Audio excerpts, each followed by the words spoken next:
Olha, eu escrevi esse artigo para registrar a prática docente baseada na gestão do conhecimento. Então, se ele servir para aqueles que estudam a gestão do conhecimento, ver a sua aplicação, além de um contexto empresarial, eu já estou feliz.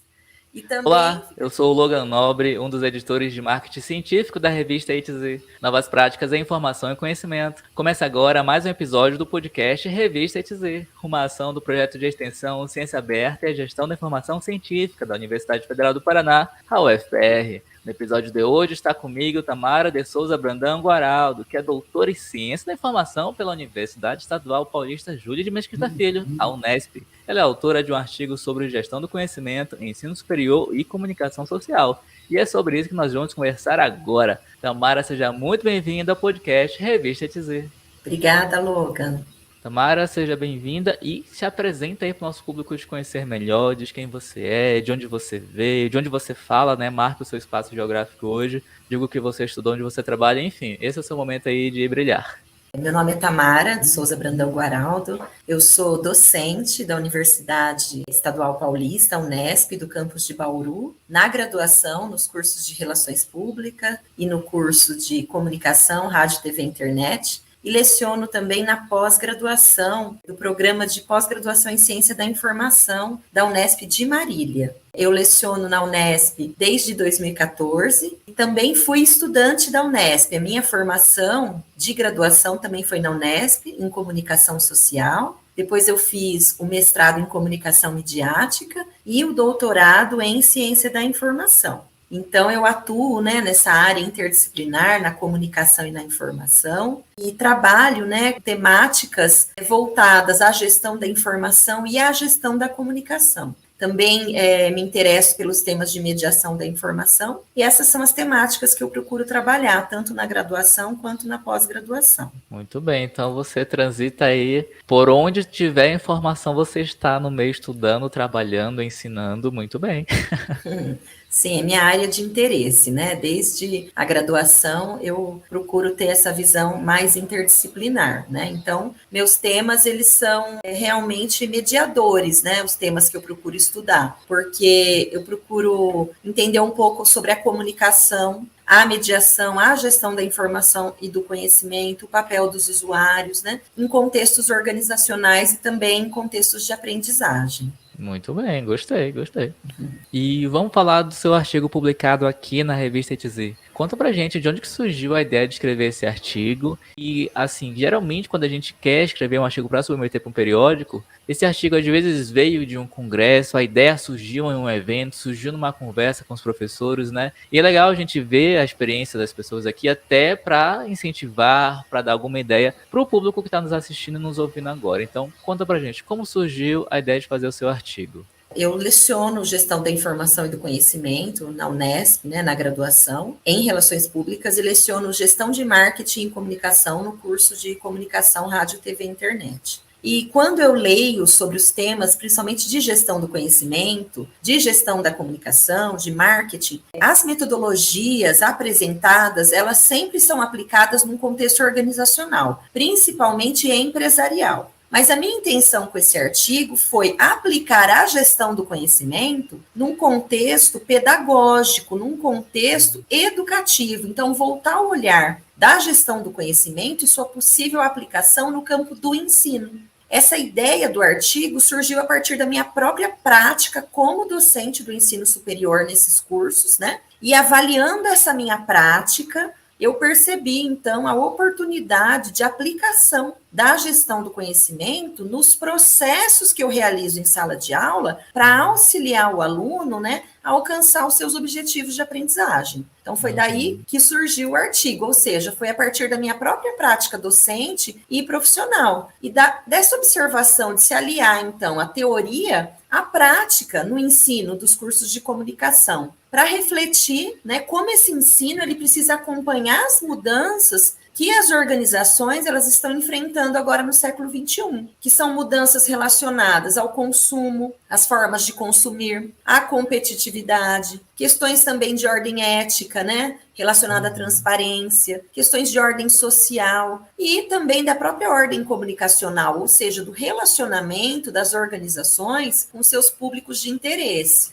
E uma questão que eu sempre me pergunto, como que nós, docentes, nós vamos preparar o aluno para atuar nesse ambiente, né, que é tão dinâmico? Vide agora, né, esse cenário pós-Covid-19 e as transformações que nós tivemos na forma de consumir, na forma de se relacionar. Então, como isso impacta no mercado de trabalho e na atuação desse aluno como um futuro profissional? Então, envolvida com essas preocupações, é que eu resolvi, né, trabalhar em sala de aula desde 2014 o uso de metodologias ativas, principalmente nessas disciplinas, né, que estão sob a minha responsabilidade, e procuro, por meio delas, compreender como essas metodologias elas podem criar espaços para a gestão do conhecimento e assim contribuir para a aprendizagem de uma profissão no contexto disciplinar desses cursos. Muito interessante. Então, esse artigo veio de uma reflexão do seu fazer profissional diário, né? Isso. Bem legal. Porque, assim, cresce muito a importância, né, hoje em dia, de se pensar o trabalho em equipe. Então, a gestão do conhecimento, ela auxilia, teoricamente, esse processo, porque o que é a gestão do conhecimento, né, nesse artigo e na minha própria prática profissional? Ela é uma área que vai trabalhar o comprometimento pessoal, ela vai trabalhar o indivíduo, ou seja, o aluno, o grupo, o ambiente em que esse aluno está, mas sempre numa dinâmica, numa constante interação. Então, existe essa necessidade do aluno ele conhecer a dinâmica do mercado e nessa disciplina, né, que eu narro aí no artigo, os processos, né, metodológicos dessas disciplinas, eu trabalho com eles a dinâmica de formação de agências de comunicação. Nessa dinâmica, eles começam a entender como uma agência é formada, quem são os profissionais especializados que atuam nessas agências e como é necessário compreender, interpretar os públicos e, ao mesmo tempo, a necessidade de se fazer uma gestão do conhecimento dessa equipe. Por quê? Porque você precisa estabelecer diretrizes, políticas, estratégias de relacionamento e dar um suporte a todas as ações que essa agência vai fazer para atender um cliente. Muito bem, uma coisa bem complexa e bem importante, né, para o dia de hoje. As pessoas saírem da universidade aprendendo a pensar o porquê fazem o que fazem, né? Não é simplesmente formar um robozinho que vai ali operacionalizar a sua profissão. Não, você tem que aprender por que você está fazendo. Eu acho muito legal quando a gente vê um professor, uma professora como você, que tem essa preocupação de dar uma formação mais ampla e mais completa às pessoas. E falando aí em agência de comunicação, que você citou agora, nós temos aqui um episódio no podcast Revista E2Z, eu acho que 2 ou 3 episódios atrás, onde eu entrevistei a professora Regiane Ribeiro, da UFPR, que ela é diretora da Agência de Comunicação Pública da UFPR. Então, se você tem interesse sobre esse assunto, eu vou deixar o link do episódio aí na descrição. Se você tivesse que falar sobre o seu artigo, para quem é da sua área, para quem são os seus pares, para quem entende de gestão da informação, de gestão do conhecimento, e quisesse trazer essa pessoa para ler o seu artigo, o que você diria a essas pessoas? Olha, para quem é da área de gestão da informação, gestão do conhecimento, eu diria que esse artigo, ele traz uma perspectiva inovadora, diferenciada sobre a gestão do conhecimento, mostrando, né, como ela, ao depender desse fator humano, da utilização do conhecimento em ações estratégicas e também por criar espaços criativos, como ela pode ser útil para a prática do professor. Então, não é apenas no contexto organizacional, mas o contexto de sala de aula, porque a gestão do conhecimento auxilia esse processo dos alunos se conhecerem, de pesquisarem juntos sobre o tema, de formarem uma equipe. Então, veja, é um processo de informação, de discussão, para suscitar nas pessoas sentimentos e interesses que muitas vezes ela sozinha não percebe, mas no contexto da equipe, dessa troca de informação e construção do conhecimento, ela se motiva e começa, então, né, em grupo, a trocar opinião, a compartilhar informação e construir esse conhecimento coletivo acerca da experiência que é vivenciada e que é aprendida. Eu diria que esse é o interesse, né, assim, do meu artigo para essas pessoas, que seria interessante conhecer essa aplicação da gestão do conhecimento ao ensino superior.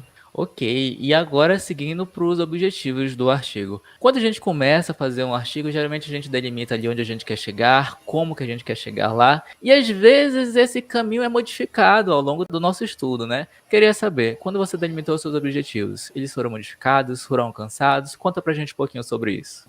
Como esse artigo ele vem da minha própria prática docente, o objetivo dele foi compreender como o uso das metodologias ativas que eu aplico em sala de aula poderia criar esses espaços para a gestão do conhecimento e assim auxiliar a aprendizagem da profissão nesse contexto disciplinar dos cursos de comunicação. Então veja que o objetivo do artigo, ele é ao mesmo tempo o objetivo da minha prática docente. Então, por isso, eles estão relacionados. Então, assim, ele foi mantido, vamos dizer assim, o objetivo inicial. E o que eu faço no artigo é narrar as etapas, os procedimentos que eu utilizei para alcançar esse objetivo. E em relação à metodologia que você usou para escrever o artigo, né? Que metodologia foi essa? Por que que você usou? Para quais tipos de outras aplicações você a recomendaria? Eu faço essa pergunta porque a gente recebe, Tamara, muitas mensagens nas nossas mídias sociais com as pessoas que estão escrevendo um artigo para submeter na revista ETZ, às vezes com medo, né, de utilizar a metodologia X ou Y. E a gente costuma responder: olha, você tem que utilizar a metodologia que vai melhor atender aos seus objetivos, ao seu problema. Você tem que analisar o contexto. Não existe melhor ou pior metodologia. Existe a que melhor se adequa à pesquisa que você quer fazer. E por conta disso, eu gostaria que você falasse um pouco sobre a metodologia que você usou neste artigo especificamente. Bom, a metodologia para escrever esse artigo, ela foi qualitativa e foi uma metodologia de uma pesquisa descritiva, porque eu apliquei essa pesquisa nas turmas em que eu lecionei nos cursos de graduação da área de comunicação, relações públicas e rádio, TV e internet, aí no período de 2014 a 2019. Então, assim, cada disciplina ela tem uma duração semestral, e entre a exposição do conteúdo, as orientações, né, e a execução do projeto, que foi a de formação, né, de agência de comunicação, ela leva mais ou menos 60 horas. Então, essa ação metodológica, em sala de aula, ela foi orientada em função desse processo de formação de agências, né, em grupos de alunos de graduação. E eu, como docente, eu atuei como mediadora, explicando a natureza do projeto aos alunos e fazendo essa abordagem teórica e prática. E para escrever o artigo, para narrar toda essa pesquisa realizada, eu utilizei, né, como base o referencial teórico sobre metodologias ativas e também sobre o modelo de 5 fases do processo de criação do conhecimento de Nonaki Takeuchi. Esse processo ele tem 5 fases, que seria o compartilhamento, a criação de conceitos, a justificação dos conceitos, depois vem a construção de um arquétipo, aí vem a difusão do conhecimento, né? Quando a gente tem a agência propriamente dita. Muito bem. Você E quer que eu falar explique essas fases? O que você Não, acha? isso aí a gente deixa para as pessoas clicarem no link da descrição e irem ler o seu artigo. Tá bom. Tá bom. E por falar em agência de comunicação, você citou várias vezes, né, que você ensina sobre a criação, sobre, né, o trabalho em agências de comunicação. Para quem não é da área de comunicação como nós, explica pra gente o que é uma agência de comunicação e por que é importante ser ensinado numa universidade como se trabalhar numa agência de comunicação. Bom, uma agência de comunicação, ela é uma empresa prestadora de serviço especializada em comunicação. Então, ela vai atuar nas relações com a mídia, na consultoria ao cliente, né, da sua imagem, da sua identidade, na produção de conteúdo. Enfim, a importância dessas agências, ela cresce a cada dia, assim como o papel do profissional que atua nesse segmento. Então, existe essa necessidade do aluno que estuda na área de comunicação conhecer a dinâmica, a atuação dessas agências, que conta com um profissional especializado que vai fazer essas políticas, essa produção de conteúdo e essas estratégias, né, de relacionamento. E essas agências, elas são bastante dinâmicas, elas tanto podem ser agências que a gente chama de full service, ou seja, que tem todas as funções estruturadas, né? Então, é uma agência que tem a área de atendimento, ela tem a área de planejamento, a área de criação, a área de mídia, a área de produção. Ela pode ser uma agência completa. Como também ela pode ser uma agência especializada, ou seja, uma agência específica de uma área de comunicação. Então, uma agência especializada em eventos, uma agência que ela é produtora de vídeos, uma agência de web design. Há vários tipos de agência. Existe essa que é mais completa, mas também existem as especializadas, né? Que são cada vez mais enxutas e vão segmentando em partes o trabalho da comunicação e possibilitando também que novas perspectivas de trabalho apareçam. Isso vai reforçar esse amplo leque de atuação do comunicador. A atuação de uma agência é bem ampla e às vezes a gente não tem muita noção, né, quando está de fora, mas tem bastante coisa para se trabalhar assim. E você já citou aqui um pouquinho por alto, e eu gostaria que você escolhesse um para falar para a gente com mais detalhes. Quais seriam as aplicações do conhecimento que você gerou, que você registrou nesse seu artigo, né? Ele tem um conhecimento tanto para quem está ensinando, quanto para quem está aprendendo, para quem está nesse universo do ensino superior, né, dentro da gestão do conhecimento, dentro da comunicação social. Qual seria uma aplicação muito boa, assim, que você pudesse dizer, olha, eu escrevi esse artigo e se ele pudesse servir para tal coisa, eu já estaria feliz. Que coisa seria essa? Olha, eu escrevi esse artigo para registrar a prática docente baseada na gestão do conhecimento. Então, se ele servir para aqueles que estudam a gestão do conhecimento, ver a sua aplicação, além de um contexto empresarial, eu já estou feliz. E também ficaria muito feliz se outros docentes, né, e alunos lessem e percebessem, no passo a passo que eu vou narrando ali no decorrer do artigo, uma estratégia, né, de aprendizagem baseada num projeto. Como um projeto em sala de aula, ele pode reverter para o aluno uma aprendizagem mais profunda, porque ele vai vivenciando, ele vai experienciando aquelas etapas, e cada etapa exige um pouco mais dele. O pensar sobre o que ele está fazendo. Então, não é apenas fazer, mas refletir o tempo todo. Por que estou fazendo isso? Sobre o que estou fazendo isso? E avançar aí na construção do seu próprio conhecimento. Então, esse foi meu objetivo, né? De trabalhar esse ambiente e mostrar a sala de aula como algo dinâmico, que você pode testar metodologias que melhor vão se adaptar à sua realidade. E a gestão do conhecimento, eu acho que ela se adapta muito bem no contexto da sala de aula. Muito bem, gostei da resposta. E ainda nesse rumo, se você pudesse indicar um novo caminho para sua pesquisa continuar, seja com você, seja com outro pesquisador ou pesquisadora, que rumo seria esse? Que coisa legal seria ainda para ser explorada no que você já começou? Eu acho que esse processo de ensinar a aprender no ensino superior se transforma rapidamente. E ele se volta cada vez mais a esse aprender fazendo.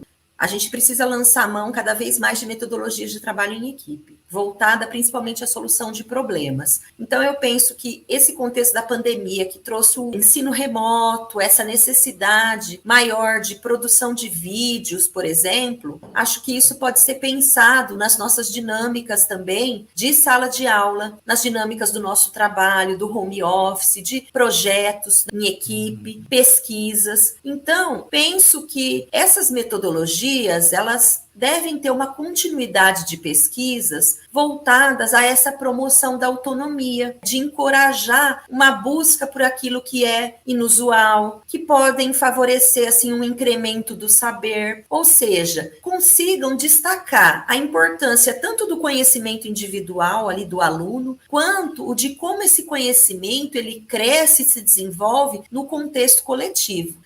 Então, acho que seria isso, né? Que o fenômeno da educação, ele não se completa, ele só tende a se expandir. Por quê? Porque é a nossa experiência no mundo. Então, eu vejo que há muito ainda para se pensar nesse caminho da aprendizagem, da aplicação da gestão do conhecimento ao ensino, né? E da nossa responsabilidade também no ensino superior, de produzir esse conhecimento, mas também de socializar, de mostrar que existe um valor social e um valor formativo nesse desenvolvimento acadêmico e que isso é importante para se formar um profissional que atue pensando no coletivo, né? Que tem essa dinâmica de trabalhar em grupo, de reconhecer o trabalho do outro, de aceitar a visão do outro, de negociar e de conseguir conviver com diferentes pontos de vista, né, na sua atividade profissional. Eu penso que, então, há um longo caminho aí que a gestão do conhecimento pode colaborar para o ensino.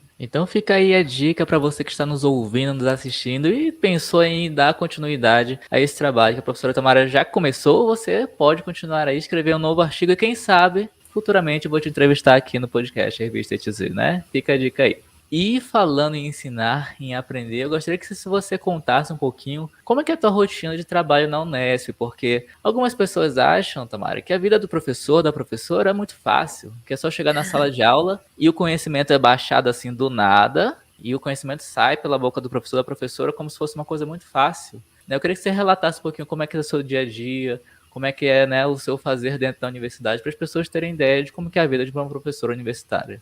Gostei da sua pergunta, Logan, porque tem tudo a ver também com a gestão do conhecimento, né? Esse conhecimento nosso, ele é sempre assim paradoxal, porque envolve o corpo, a mente, envolve o indivíduo, a organização. Então, qual que é meu dia a dia? É um dia a dia de uma professora que busca se aprimorar e se organizar para a sua prática docente. Então, eu tenho os meus momentos de preparação de aula, de atendimento aos alunos, os momentos de sala de aula. Atualmente, estou coordenadora do curso de comunicação, rádio, TV e internet. Então, também existem as demandas administrativas, questões pedagógicas, questões mais burocráticas, administrativas de matrícula, que você também precisa lidar, né? Questões de ordem financeira, que envolve a gestão do próprio curso, né? Que nós precisamos fazer também no coletivo, né? Então, eu diria que é bastante exigente a vida de um professor universitário, e sem dizer o lado familiar, porque eu sou mãe, tenho 2 filhos, um filho adulto já formado, né? Que trabalha com TI, e tenho uma filha de 6 anos, tenho toda a minha vida familiar para administrar também, para lidar, e esse contexto da universidade.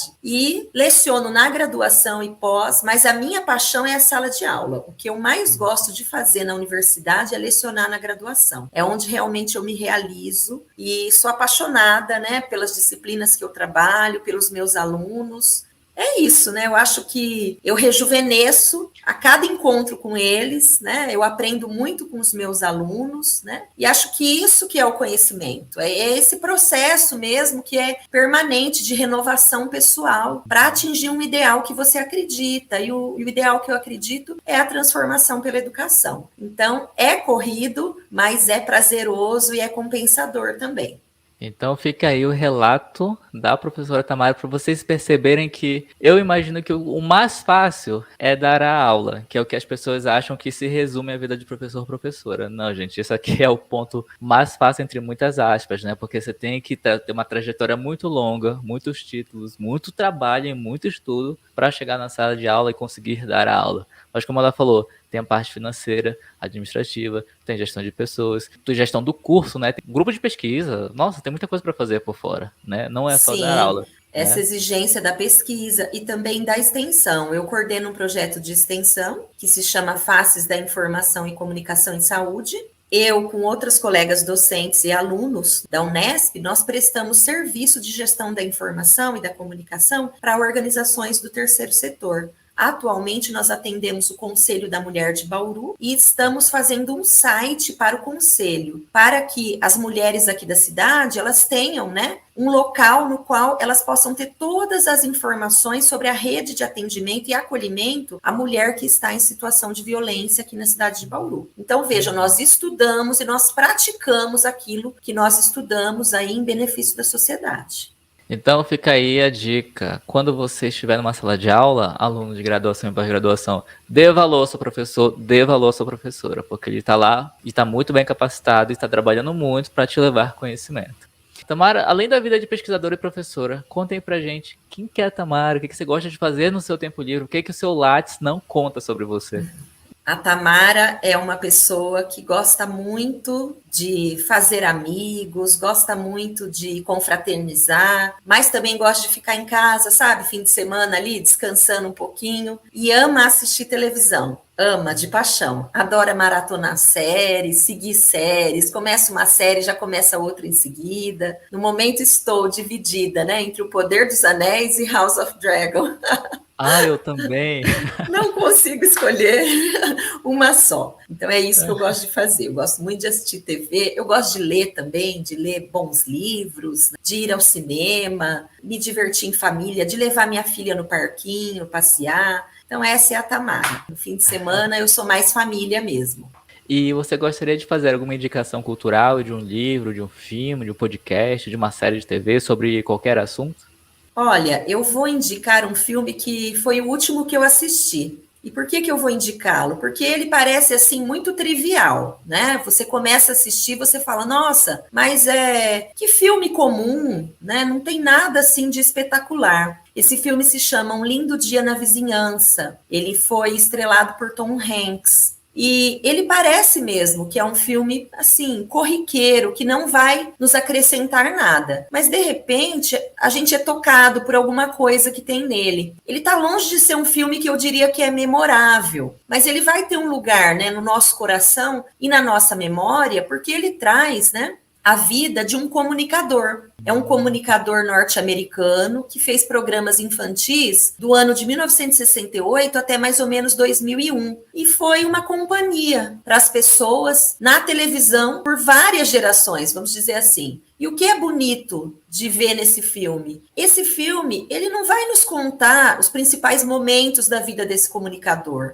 mas ele vai nos mostrar aquilo que é de mais significativo sobre o papel de um comunicador e de um legado que ele pode deixar, que é a sensibilidade, a empatia, a responsabilidade afetiva. Então, ao longo do filme, você vai conhecendo esse comunicador e vai mostrando como, na tela da TV, ele procurava falar de temas sensíveis, né, para um público, de uma forma, assim, muito bela, muito inteligente e aguçada para trabalhar o público. Por quê? Porque ele procura lidar com aquele público de maneira a mostrar que ele é importante. Então, o filme ele mostra mais ou menos isso, né? A importância do outro nas nossas vidas. Então, a gente começa a ver o filme pelo olhar, né, de um jornalista que vai entrevistar o senhor Fred, né, o Mr. Fred Rogers, e a partir daquele olhar, a gente começa a ver essas relações, né, que são tão sensíveis, né, na vida aí do comunicador Fred Rogers, tá?